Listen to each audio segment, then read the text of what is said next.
So let's talk about privacy with this little guy over here. So there's a lot of privacy options available to you in life. If you want to sleep, you can close your curtains. If you want to go outside, you can wear sunglasses. And if you want to go on the internet, you can use Tor.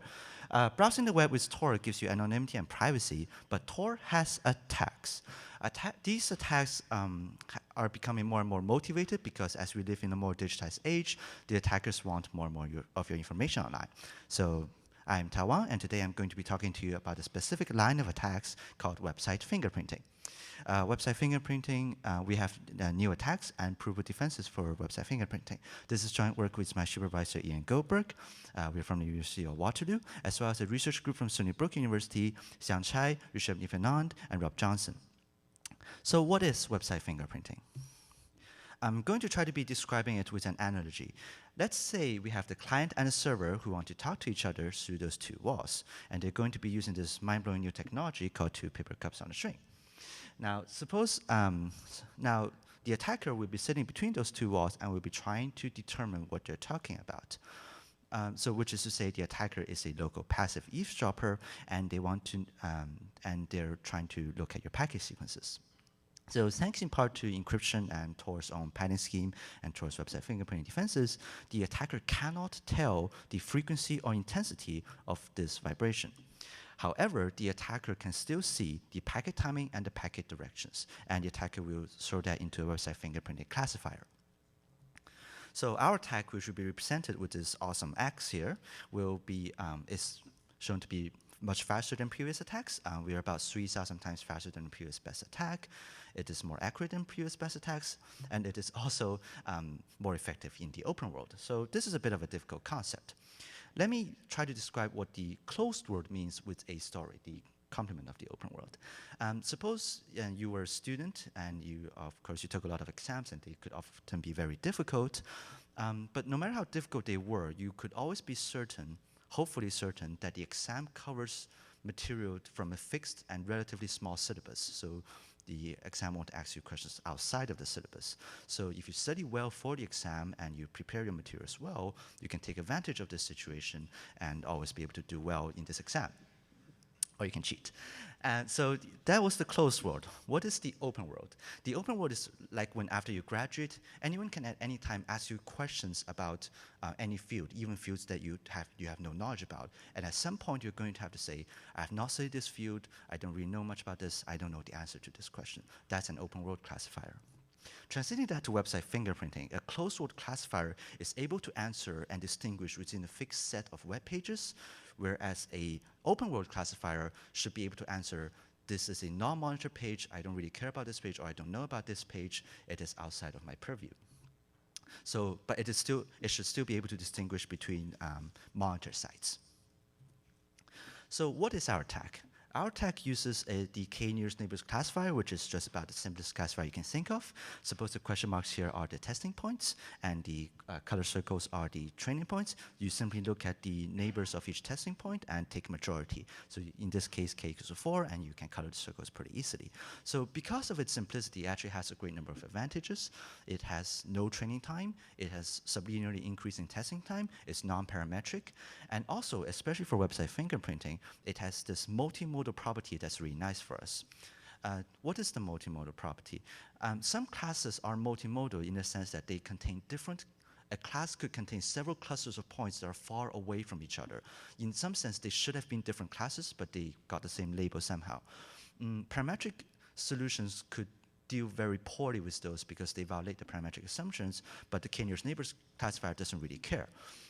If you unite those, if you have a union of several of those clusters, the KNearest neighbors classifier only cares about the neighbors of the cluster. So if you have enough points, it's perfectly fine.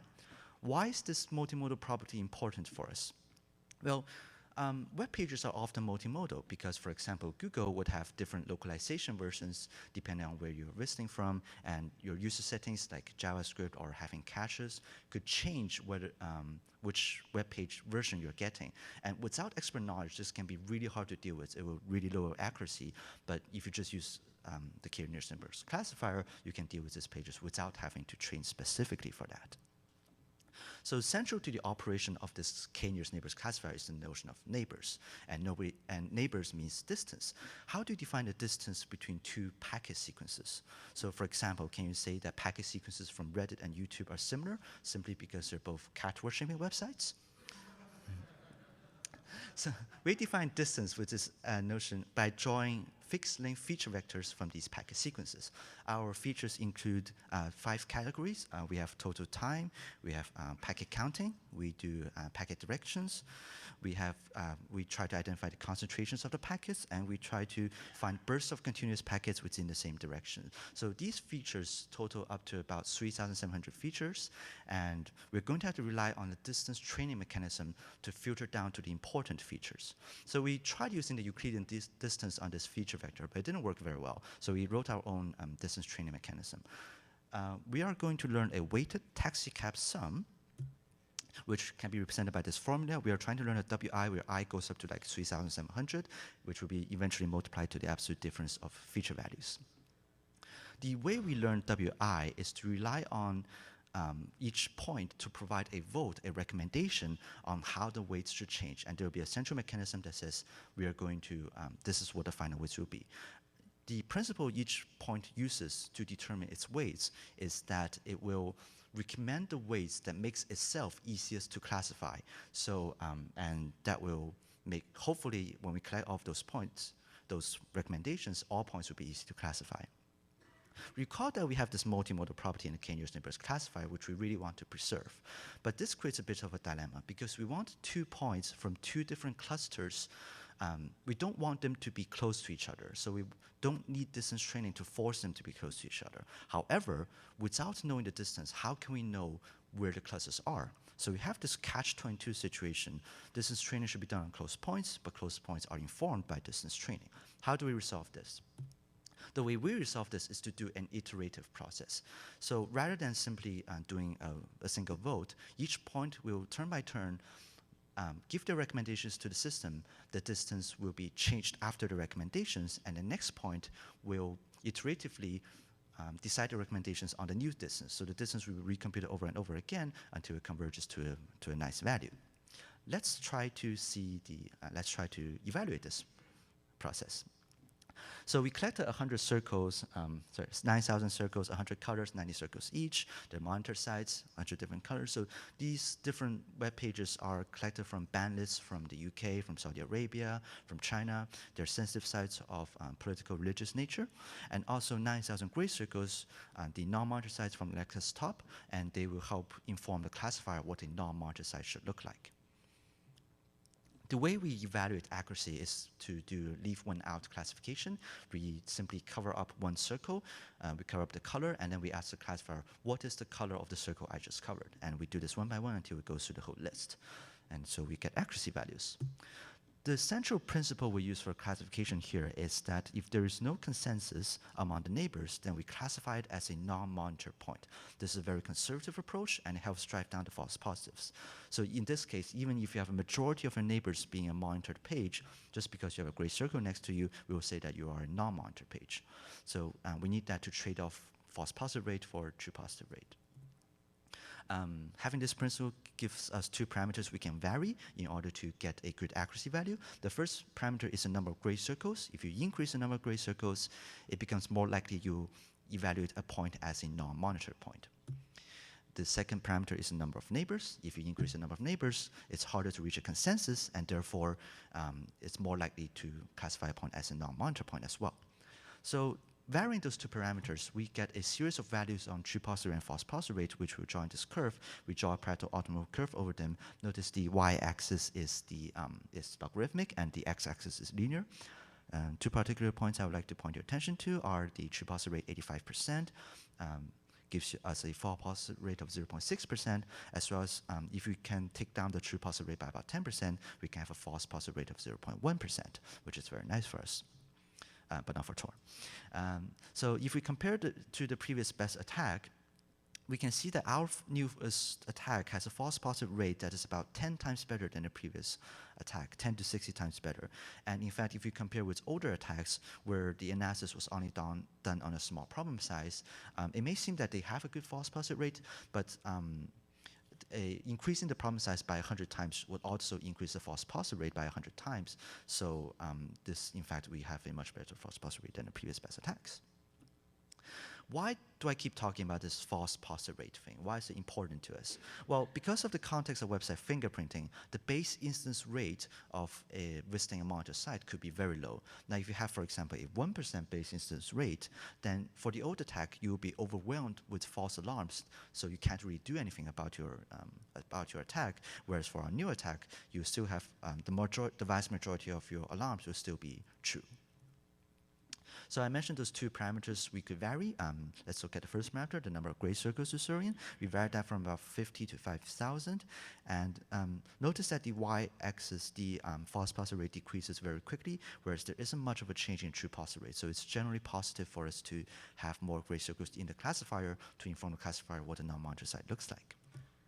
Whereas we also changed the number of neighbors to use. So recall that increasing number of neighbors makes it harder to reach a consensus. Here we see we can also decrease the true positive rate, but there's a much decrease the false positive rate, but there's a much greater sacrifice in the true positive rate, which is not as good. So still, we have this very powerful attack. It's very effective. It may be threatening to some users. And the idea that you might be thinking right now is, can we defend against this attack? Can we break this attack by, for example, making its distance learning mechanism go crazy, or can we cover up some features that it might use? And I would say this, while this is a common approach in this field, it may not be the correct approach. This is because in research, we have a lot of defenses that say we have managed to defeat a certain attack. And so they publish their results, but then later on, they get broken up by more powerful attacks. But in practice, you can't rely on that. In practice, you must, when you're sending web traffic, you must choose a defense, and the attacker then will collect this web traffic, and they get infinite time to choose the best possible attack to break your defense. This is not good for us. So what we need is this notion of a provable defense, a defense that is effective against all possible classification attacks. How do we do this? Well, the more clever of you might already be thinking of a provable defense. What if, for the Tor entry guard and the client, they simply shout at each other at maximum volume, which is to say, they flood the channel with fake packets, and when they need to send real packets, they simply replace some of those fake packets with real packets. Because of encryption, the local passive attacker can't tell between real packets and fake packets, so that's really good. It's a provable defense. This is a provable defense, but it's not something Tor would really like. This is because Tor is bandwidth starved. You don't want to flood Tor channels because you deny other people the chance to use Tor, and Tor will be angry, and you wouldn't like Tor when it is angry. But we can take this idea of covering traffic and we can just tone it down a bit so we can try to reach bandwidth optimality. The idea is that you should send your real traffic as a subsequence of a covering packet sequence. So the current packet sequence should be sent for multiple different packet sequences from different web pages, and it would be a supersequence. The keyword here is supersequence. So if you have a supersequence of your current traffic, that is good. And in fact, to reach bandwidth optimality, all we need to do is to solve the shortest common supersequence problem, which is entirely tractable for small numbers of subsequences. And it seems that we have a good solution. It's bandwidth optimal, and it's what we can do to cover your traffic. However, what we may have forgotten here is that we don't actually know what packet sequence we're going to get. It's not possible to compute a supersequence of something that you don't even know. So that's a bit of a problem here, unless, of course, you're allowed to cheat and you have clairvoyant abilities. So we have several levels of information here that represent how much you can cheat from no information to full information.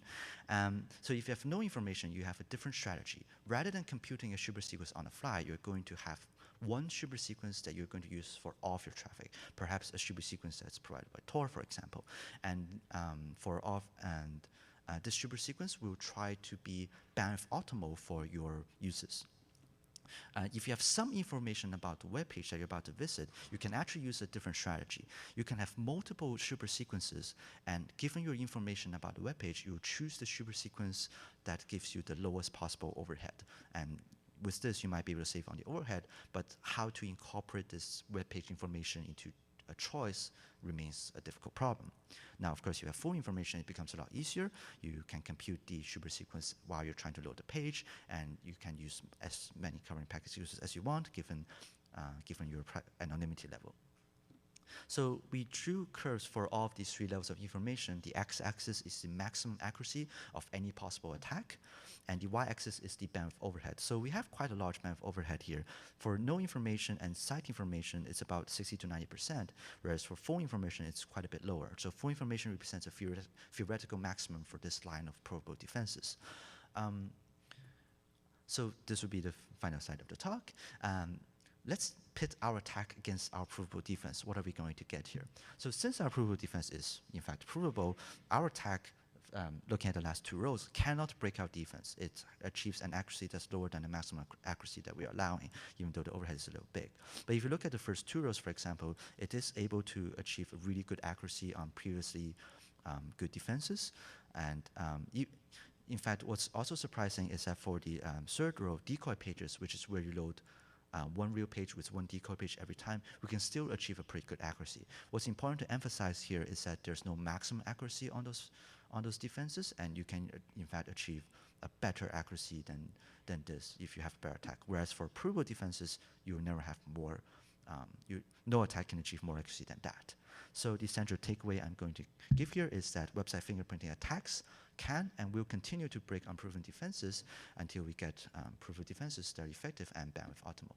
Thanks for listening to my talk, and I always have any questions. Thank you.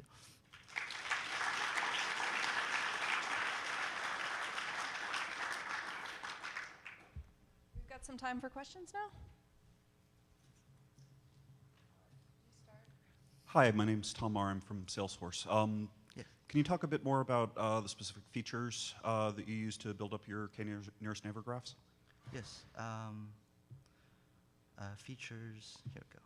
So it's the design principle behind those features is that we're trying to be as exhaustive as possible. So we have a lot of features that may not even work very well on Tor, but we collect a large number of features from previous works, like Panchenko's at, I think it was WPS, and we try to be as enumerative as possible because we trust our distance learning mechanism to focus on only the features that are important. This particular approach also has another advantage, which is that it breaks defenses automatically. So if a defense only reveals one or two features, then the distance learning mechanism will find those two features and focus on them. Mm-hmm. Thank you. Thanks. So in your last slide, you talked about accuracy. Yes. And so I have a two-part question. Is that the technical term of accuracy, or do you mean something else like the area under the receiver operating curve? Oh, And then the second thing is, in your models where you have these features, which ones are sort of rated higher for determining different types of websites? Okay, good questions.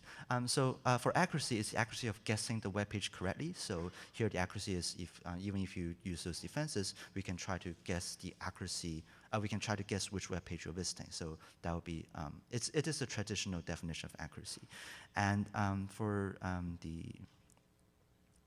so which of those are rated highly? So we found, surprisingly, that the burst feature, so there's a number of general approaches, like the total number of packets, the total amount of time, the number of outgoing packets, which are always very important because web pages don't change them very often. But we also found, surprisingly, that the burst features were quite important, which is continuous streams of packets going to the same direction. These seem to characterize a web page pretty well. Thank you. Is there any other questions? Okay, I have one question, which is sort of what kind of assumptions are you making about the passive attacker and how much they know about the behavior of the user that they're targeting, or is this kind of something that could be done in a large, untargeted way?